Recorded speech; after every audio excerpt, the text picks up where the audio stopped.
Last લેક્ચરની અંદર આપણે industry 4.0નું introduction જોયું હતું. એના પછી એના કમ્પોનન્ટ્સ છે, એની અંદર એક સ્ટેટ ઓફ આર્ટ જે છે એ જોયું હતું. આજના લેક્ચરની અંદર આપણે એની અંદર કેરી ફોરવર્ડ કરીશું અને એના કમ્પોનન્ટ્સ જે છે એની અંદર જે બેઝિક ફંડામેન્ટલ ટેકનોલોજીસ છે એની કોર અને ફંડામેન્ટલ એ ટેકનોલોજીસને વન બાય વન આપણે છે જે સ્ટડી કરશું. તો supportive technologies જે છે which are responsible for creating the environment of industry 4.0 which is the fourth industrial revolution that we are going to study કે જેના વગર industry 4.0 નું implementation છે that is not possible. supportive technologies નો મતલબ એવો થાય કે એવી ટેકનોલોજીસ આપણે આની અંદર ઇનશોર્ટ જોવાના છીએ કે જેના લીધે થઈને ઇન્ડસ્ટ્રી 4.0 પોસિબલ બન્યું છે, જેમ કે એડિટિવ મેન્યુફેક્ચરિંગ છે, મતલબ કે 3D પ્રિન્ટિંગ, આર્ટિફિશિયલ ઇન્ટેલિજન્સ છે જે તમને ખ્યાલ છે મશીન લર્નિંગની અંદર આવે છે. આજકાલ ફોનની અંદર પણ એના અલ્ગોરિધમ્સ આવતા હોય છે. તો આ ટાઈપની ટેકનોલોજીસ જે છે જેનો યુઝ કરીને જેનો યુઝ મેન્યુફેક્ચરિંગ સેક્ટરની અંદર કરીને એક સારી રીતે કોસ્ટ ઇફેક્ટિવ પ્રોડક્શન થાય એ રીતની એક પ્રોસેસ લાવવામાં આવે છે. તો એ બધા જે છે આપણે વન બાય વન સ્ટડી કરવાના છીએ. So, 3 core and 9 fundamental technologies are required for the successful implementation of the Industry 4.0, which is the fourth industrial revolution. One by one જોઈએ છીએ એડેપ્ટિવ રોબોટિક્સ. રોબોટિક્સ વર્ડ આપણે બધાએ જ સાંભળેલો છે, which is that, but adaptive robotics is a different thing. એડેપ્શન જે છે મતલબ કે લર્નિંગ બાય ડુઈંગ પણ કહી શકો તમે એને. જેમ કે હું તમને એક એક્ઝામ્પલ આપું કે રોબોટિક્સ અત્યારે જે છે રોબોટિક્સ શું કામ કરે છે કે એનું પ્રોગ્રામિંગ જે થયું છે એક્ઝેક્ટ એ જગ્યાએ જઈને પોતાના ટાસ્ક પ્રી ટાસ્ક જે છે એ પરફોર્મ કરી શકશે. ક્યાંક ક્લોઝ લૂપ સિસ્ટમના રોબોટ્સ પણ આવે છે, બટ એડેપ્ટિવ રોબોટિક્સનો મતલબ એવો થાય કે સપોઝ એના ફોર્સ પણ કંટ્રોલ થાય છે, જાતે જ એની જાતે પોતાનો ફોર્સ કંટ્રોલ કરે છે, એનું એક્ચ્યુએશન કંટ્રોલ કરે છે. જેમ કે કોઈ પીસીબી છે, પ્રિન્ટેડ સર્કિટ બોર્ડ, તો એની ઉપર કોઈ એક તમારે પ્રોસેસર લગાવવું છે, તો એ પ્રોસેસર લગાવવા માટે કેટલું ફોર્સ એ પણ એ પોતે ડિસાઇડ કરશે. પછી એ જ રોબોટને તમારે સરફેસ ફિનિશ માટે યુઝ કરવો છે કોઈ પણ એક રેન્ડમ કર્વેચરના, તો એ પણ કરી શકાશે. તો adaptive robotics is different from the regular robotics. Embedded systems જે તમને ઓલરેડી વર્ડ ઘણી જગ્યાએ સાંભળ્યો હશે, આપણે ડિટેલમાં જોઈએ હમણાં આગળ આવે એટલે. એડિટિવ મેન્યુફેક્ચરિંગ જે 3D પ્રિન્ટિંગ, આપણે તમને લોકોને ખ્યાલ જ છે કે 3D પ્રિન્ટિંગ શું છે. તો એડિટિવ મેન્યુફેક્ચરિંગ મતલબ કે મટીરિયલનું એડિશન કરીને જે છે મેન્યુફેક્ચરિંગ જે કાંઈ કરવામાં આવે છે that is additive manufacturing. Material removal નથી હોતું આની અંદર. તમે 3D ફાઇલ જે કાંઈ પણ આપો છો સ્ટીલ ફોર્મેટની અંદર પ્રિન્ટરને, એની સ્ટીરિયો લિથોગ્રાફી મતલબ કે એક લેયર બાય લેયર જે છે એની જે છે એ પ્રોસેસ કરશે અને મટીરિયલ એડ કરતા જશે વન બાય વન, અને એ રીતે જે છે આખી પ્રોડક્ટ પ્રિપેર થાય છે. તમને બધાને ખ્યાલ જ હશે, આની વિશે વધારે ડિટેલમાં કહેવાની જરૂર નથી. ક્લાઉડ ટેકનોલોજીસ એ પણ તમને ખ્યાલ છે. ક્લાઉડ ટેકનોલોજી આજકાલ દરેક લોકો ક્લાઉડ ટેકનોલોજીનો યુઝ કરે છે. આપણને જીમેલની અંદર 15 GB સ્પેસ મળે છે ફ્રી ઓફ કોસ્ટ યુઝ કરવા માટે. તમે સપોઝ કોઈ તમને નોટ્સ રાખવાની આદત હશે તો ગૂગલ કીપ કરીને આવે છે તમારા ફોનની અંદર જશે. અગર એન્ડ્રોઈડ યુઝ કરતા હશો તો, iOS યુઝ કરતા હશો તો તમને એની અંદર નોટ્સ કરીને એક આવે છે જે iOS એપલ ક્લાઉડની અંદર સ્ટોર થાય છે. તો તમારા કોન્ટેક્ટ્સ, પછી તમારી આવી નોટ્સ, આ બધું ક્યાં સ્ટોર થાય છે? એક ક્લાઉડની અંદર, જે એક સેન્ટ્રલ કોઈ એક જગ્યાએ જે સ્ટોર કરવામાં આવે છે. તમારો ડેટા તમે જ્યારે ફેચ કરવો હોય ત્યારે તમે એ ડેટાને ક્યાંય પણ any time anywhere where the internet is available you can fetch the data. So આ બધું ક્લાઉડ ટેકનોલોજીને લીધે પોસિબલ થયું છે. એ પણ આપણે જોઈશું અને એનો યુઝ પણ આપણે ઇન્ડસ્ટ્રી 4.0ની અંદર કરવાનો રહેશે. વર્ચ્યુઅલાઇઝેશન ટેકનોલોજીસ મતલબ કે આપણે AR અને VR જે જોઈએ છીએ, augmented reality and virtual reality, તમે હેડ ડિસ્પ્લે જેને કહે છે, એક ગોગલ્સ ટાઈપ જે ગ્લાસ આવે છે એ પહેરી ને ઘણી વિડીયો ગેમ્સ પણ આજકાલ પોપ્યુલર થઈ છે. તો that is all as a result of virtual technology. આ બધી ટેકનોલોજીનું ઇનોવેશન થયું છે, કોઈક અલગ અલગ પર્પઝ માટે થયું છે, પણ એને આપણે મેન્યુફેક્ચરિંગ સેક્ટરની અંદર જ્યારે લાવીએ છીએ ત્યારે આખી દરેક વસ્તુઓ જે છે એ કમ્બાઈન થઈને ઇન્ડસ્ટ્રી 4.0ના નામે ઓળખાય છે. તો આ દરેક ટેકનોલોજી જે છે એનો યુઝ કરીને એક ટર્મ જે બને છે દેટ ઇઝ ઇન્ડસ્ટ્રી 4.0 અને that is the fourth industrial revolution. કેમ કે આ બધી જે એડેપ્ટિવ રોબોટિક્સ છે, એમ્બેડેડ સિસ્ટમ છે, એનો પર્પઝ મેન્યુફેક્ચરિંગ સેક્ટર માટે નહોતો થયો પહેલાં, but we are going to utilise them to help and support the manufacturing sector. અને એટલા માટે જ આ જે છે એ એક રિવોલ્યુશન કહેવાય છે. That is the fourth industrial revolution. Simulation. Simulation આજકાલ તમને ખ્યાલ જ છે દરેક લોકોને કે વોટ ઇઝ સિમ્યુલેશન. તો સિમ્યુલેશનનો મતલબ એવો થાય છે કે કેન્ટિલિવર બીમ છે, તો એ કેન્ટિલિવર બીમની અંદર આ બહુ પોપ્યુલર એક્ઝામ્પલ છે એનું, કે એક સોફ્ટવેરની અંદર તમે પહેલેથી જ જોઈ શકો છો કે એના એન્ડ ઉપર હું એક ફ્રી એન્ડ ઉપર હું લોડ અગર આપું છું કોઈ પણ, તો એ કેટલા મિલીમીટર ડિફ્લેક્ટ થશે અથવા એના ઇન શોર્ટ જીઓમેટ્રી અને એના મટીરિયલ ઉપર ડિપેન્ડ કરશે. તો પ્રોડક્ટ બન્યા પહેલાં જ તમને એનું ફેલિયર ખ્યાલ આવી જાય છે કે ક્યાંથી ફેલ થઈ શકે એમ છે. That is simulation. Data analytics and AI. I think કોઈ એક સારા એવા બિઝનેસમેને સ્ટેટમેન્ટ આપ્યું હતું કે gaming and data is the next big thing in India. તો ડેટા એનાલિટિક્સ જે છે, C there are lots of data, a huge amount of data જે છે it is flowing અત્યારે રાઇટ નાઉ, અને ડેટાની એટલી બધી ડિમાન્ડ છે કે એની માટે લોકો spending they are millions of dollars. તો ડેટા જે છે, પણ આપણે એ યુઝર ડેટાની વાત નથી, અહીંયા આગળ ડેટા થાય છે એ મેન્યુફેક્ચરિંગ રિલેટેડ ડેટાની વાત થાય છે. જે ડેટા એનાલિટિક્સ એકચ્યુઅલી જેના માટે બન્યું છે એ યુઝરના ડેટા એક્યુમ્યુલેટ કરી તમારી ડે ટુ ડે હેબિટ્સ ને એ લોકો એનાલાઇઝ કરે છે with the help of AI, artificial intelligence, અને એનાથી તમને લોકેશન બેઝડ એલર્ટ્સ આપે છે. જેમ કે તમારા ફોનની અંદર તમે ક્યાંય પણ જાઓ છો and if you are found of very special kind of foods, તો એ ફૂડ અગર તમારા નિયર બાય હશે અને તમારા લંચનો ટાઈમ થયો હશે, તો તમને તમારા મોબાઈલ ફોનની અંદર એલર્ટ આવશે. That is called location based alerts. તો that the food is nearby you. તો આ ડેટાની વાત નથી કરતા આપણે, અહીંયા વાત કરીએ છીએ ઇન્ડસ્ટ્રીયલ ડેટાની. તો સપોઝ પ્રીવિયસ કમ્પોનેન્ટનું આપણે કોઈ પણ જગ્યાએ મેન્યુફેક્ચરિંગ કરતા હતા અને એની અંદર ફેલિયર આવે છે, તો that data will be stored in somewhere in A cloud. અને આના પછી આ ભૂલ ના થાય એટલા માટે કોઈ પણ રીતે એ જાતે જ એક અલ્ગોરિધમ ડિઝાઇન થયું હશે કે that will adept the new changes, અને હવે એટલું પહેલાં જેટલું ફોર્સ જે છે એપ્લાય કરવામાં નહીં આવે, જેથી કરીને કોમ્પોનન્ટ્સનું ફેલિયર નહીં થાય. તો આ ટાઈપના ડેટા પ્રીવિયસ, કરંટ મતલબ રિયલ ટાઈમ, અને એનાથી એ ફ્યુચરની અંદર જે છે એરરને મિનિમાઇઝ કરવા માટેનું કામ. તો દેટ ઇઝ ડેટા એનાલિટિક્સ. આપણે આવે ત્યારે જોઈશું. Communication and networking, that is industrial internet. RTLS and RFIDs technologies, real-time location system, and RFID, radio frequency identifier. આ પણ એક RFID છે, એકચ્યુઅલી એક ટેગ છે. જેમ કે તમે કોઈ પણ નવી કાર લો તો તમને એની અંદર ફાસ્ટ ટેગ લગાવવાની કીધી હશે. તો ફાસ્ટ ટેગનો મતલબ એવો થાય છે કે તમે ટોલની અંદરથી પાસ થાવ છો, તો તમારે ટોલ જે છે એ પે કરવા માટે, એનું અમાઉન્ટ પે કરવા માટે વેઇટ નહીં કરવું પડે. તમે ફાસ્ટેગની લેનની અંદર તમે જશો તો ઓટોમેટિકલી એનું સેન્સર જે છે એ તમારી RFID જે છે રિસીવર એ તમારી ટેગને ડિટેક્ટ કરી ઓટોમેટિક એની અંદરથી પ્રીપેડ હશે, જે એની અંદરથી અમાઉન્ટ જેટલી પણ ટોલની હશે એ ડિટેક્ટ કરી લેશે. તો સી આ દરેક વસ્તુ બની છે કોઈ અલગ પર્પઝ માટે, but we are utilizing it for different thing. તો આ RFID અને RTLSનો સિસ્ટમ બી આની અંદર થઈ શકશે. સાયબર સિક્યુરિટી ઓબ્વિયસલી જ્યાં ઇન્ટરનેટની વાત આવે છે ત્યાં આગળ તમારે સાયબર સિક્યુરિટીની જરૂર પડશે. Sensors and actuators. Close loop system અગર તમારે બનાવવી છે તો કોઈ પણ વસ્તુને સેન્સ કરાવવી પડશે, એ જરૂરી છે. તો સેન્સર્સ અને એક્ચ્યુએટરની જરૂર તમારે પડશે. એક્ચ્યુએટર્સ મતલબ કે જે મોશન આપવા માટે રિસ્પોન્સિબલ છે. આપણે કહીએ છીએ કે ન્યુમેટિકલી એક્ચ્યુએટેડ છે, કે હાઇડ્રોલિકલી એક્ચ્યુએટેડ છે, કે ઇલેક્ટ્રિકલી એક્ચ્યુએટેડ છે. તો કોઈ પણ કમ્પોનન્ટનું મોશન થાય છે એની પાછળ રિસ્પોન્સિબલ જે કોઈ force which is responsible for the motion, that is called the actuator. Mobile technologies.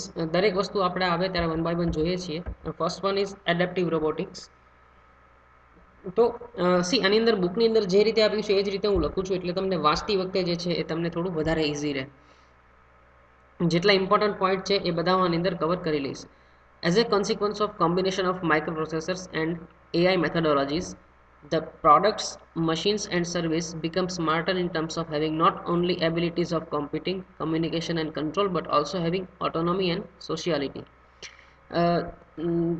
C આ બધી વસ્તુ વાંચતા જ આવડી જશે. સબ્જેક્ટ એવો છે થિયોરેટિકલ છે, આની અંદર મોસ્ટ ઓફ વસ્તુ તમને રીડિંગ કરીને જ ખ્યાલ આવી જશે. આની અંદર એટલા માટે જે છે એ તમારે જાતે પણ તમે અગર વાંચતા રહેશો તો તમે આ સબ્જેક્ટને ઇઝીલી કમ્પ્લીટ કરી શકશો. ઓટોનોમસ રોબોટ જે છે, એડેપ્ટિવ રોબોટ્સ મતલબ learning by doing. Autonomous robot તો હોય જ છે, પણ એ સોશિયાલિટી પણ એડેપ્ટ કરી શકે, મતલબ કે પ્રોડક્ટને અલગ અલગ પોતાની રીતે જે બાયફર્ગેટ કરી શકે છે કે કઈ પ્રોડક્ટ કઈ કેટેગરીની અંદર આવે છે અને આ પ્રોડક્ટનું મેન્યુફેક્ચરિંગ હોય ત્યારે કેવું બિહેવ કરવાનું છે. That is called adaptive robotics. Assigned tasks are divided into simpler sub-problems and then are constituted as a set of modules in order to solve each sub-problem. At the end of each subtask completion, integration of the modules to reach an optimal solution is essential.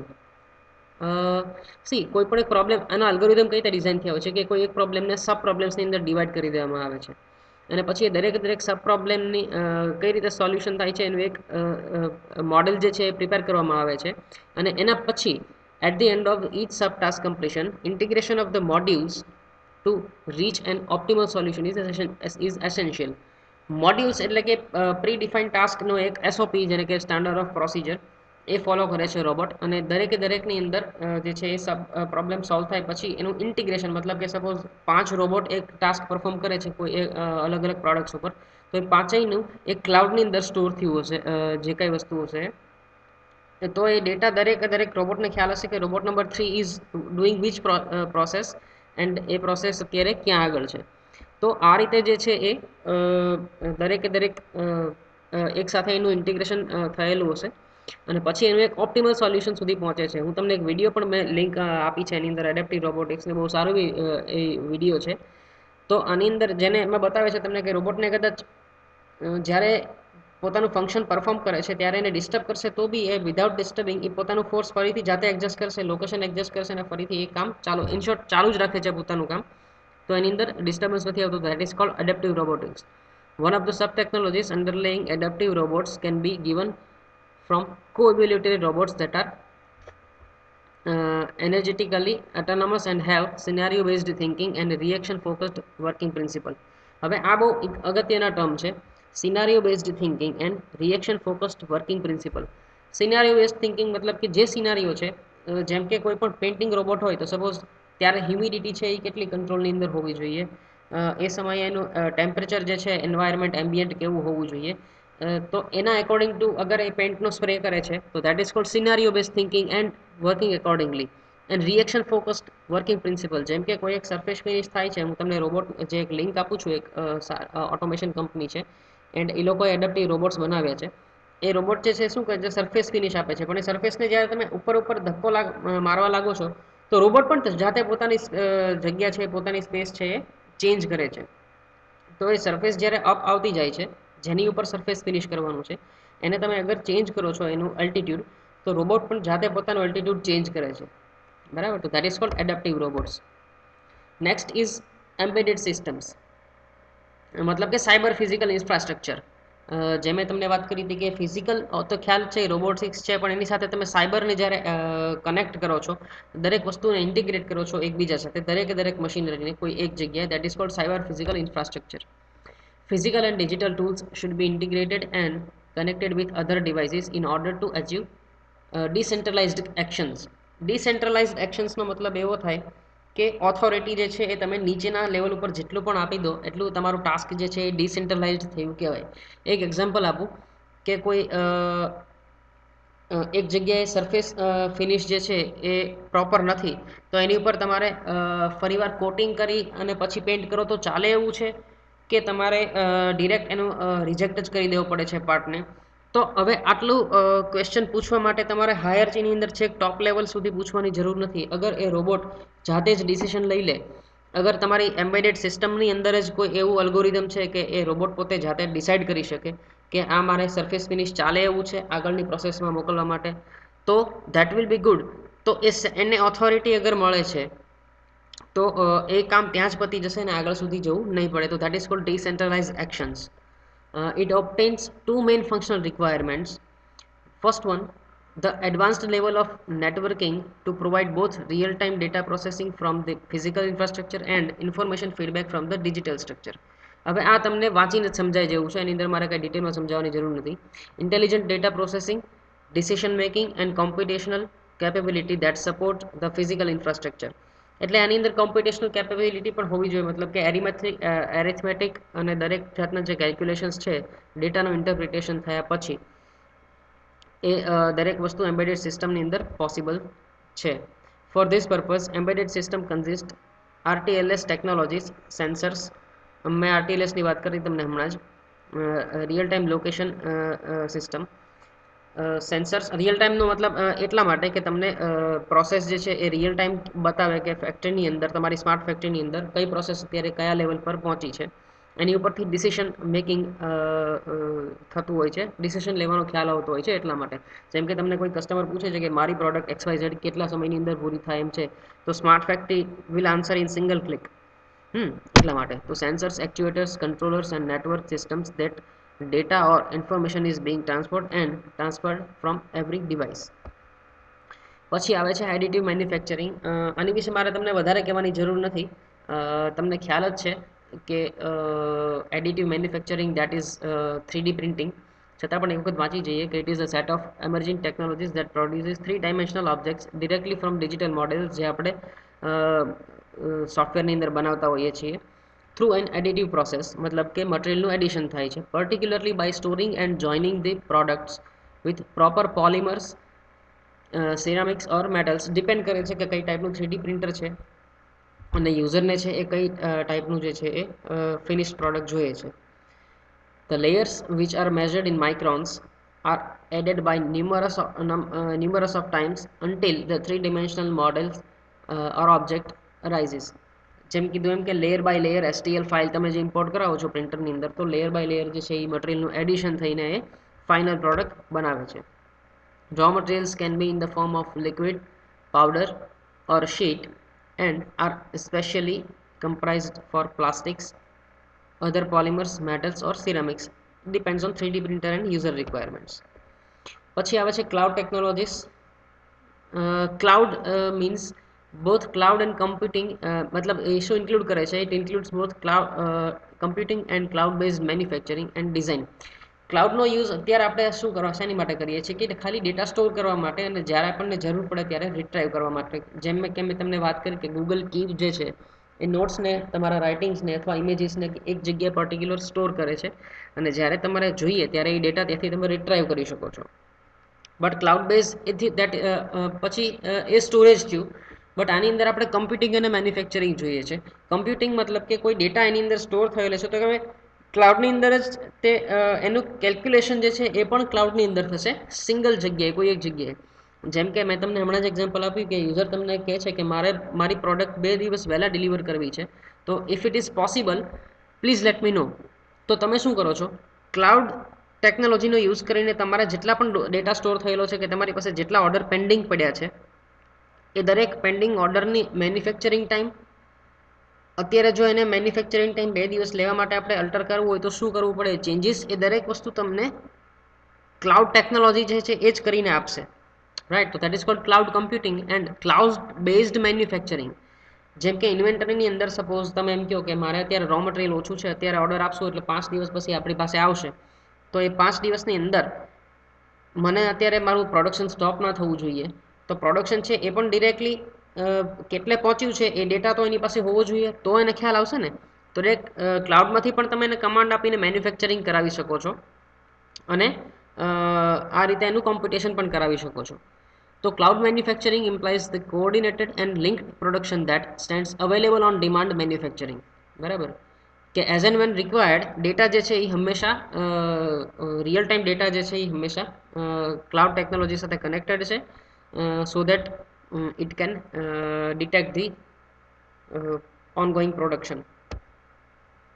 Demand based manufacturing uses the collection of distributed manufacturing resources to create and operate reconfigurable cyber physical manufacturing process.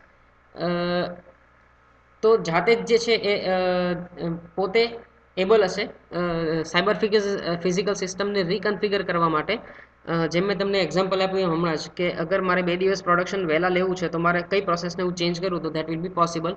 તો cloud technologies will answer that on behalf of you. So fine, અત્યારે આપણે એટલું રાખીએ છીએ. Next લેક્ચરની અંદર આપણે થોડું add કરીશું આની પાછળની જે સિસ્ટમ્સ છે પાછળથી જોઈશું. ત્યાં સુધી તમે જે છે એ વાંચતા રહેજો. બાકી આના સપોર્ટિવ વિડીયોઝ છે એ પણ હું તમને સેન્ડ કરતો રહીશ. ટોપિક જે છે એ તમને ક્યારેક વાંચવામાં બોરિંગ લાગી શકે એમ છે, પણ તમે જ્યારે એના રિયલ ટાઈમ એક્ઝામ્પલ જોશો તો તમને જે છે એ થોડું વધારે મજા આવશે, કેમ કે સબ્જેક્ટ થિયોરેટિકલ છે, એની અંદર રીડિંગ જ છે એટલા માટે. સો ફાઇન, કોઈ ડાઉટ હોય તો any time you can ask me. બાકી વિડીયોની લિંક્સ, રેફરન્સ લિંક જે છે હું તમને ટાઈમ ટુ ટાઈમ શેર કરતો જઈશ for the interest of the subject. So fine, contact me if you have any doubt. By.